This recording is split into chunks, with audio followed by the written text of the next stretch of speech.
चीन से टेंशन के बीच रक्षा मंत्री राजनाथ सिंह का मॉस्को दौरा अपने आप में काफी अहम है। यहां पहुंचकर रक्षा मंत्री ने एक साथ चीन और पाकिस्तान तक कड़ा संदेश पहुंचा दिया है।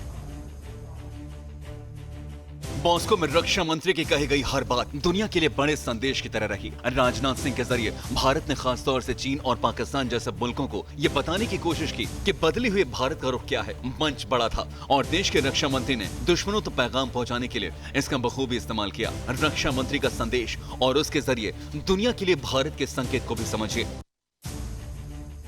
चीनी रक्षा मंत्री के आग्रह पर बातचीत के लिए राजी हुए राजनाथ। संकेत गया, भारत अब झुकने वालों में नहीं, भारत वैश्विक सुरक्षा के लिए प्रतिबद्ध। इसके जरिए विश्व के लिए खतरा बन चुके चीन को दो टूक कहा। वैश्विक सुरक्षा अंतर्राष्ट्रीय कानूनों से जुड़ी हुई हो, इसका संकेत गया। चीन की मनमानी का विरोध हुआ।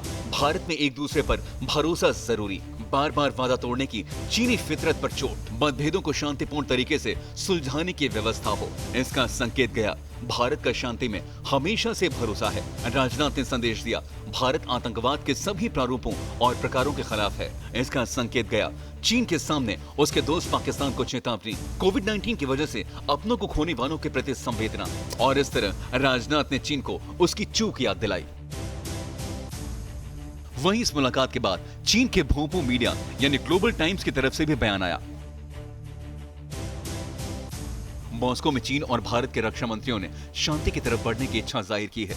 चीन और भारत दोनों को युद्ध और अतिक्रमण से बचते हुए 7 नवंबर 1959 के एलएसी का आदर करना चाहिए। किसी को भी नया एलएसी बनाने से बचना चाहिए।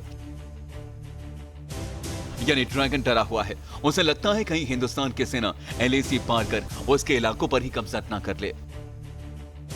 फिक्र आपकी, सोमवार से शुक्रवार रात 9 बजे सिर्फ टीवी 9 भारतवर्ष पर।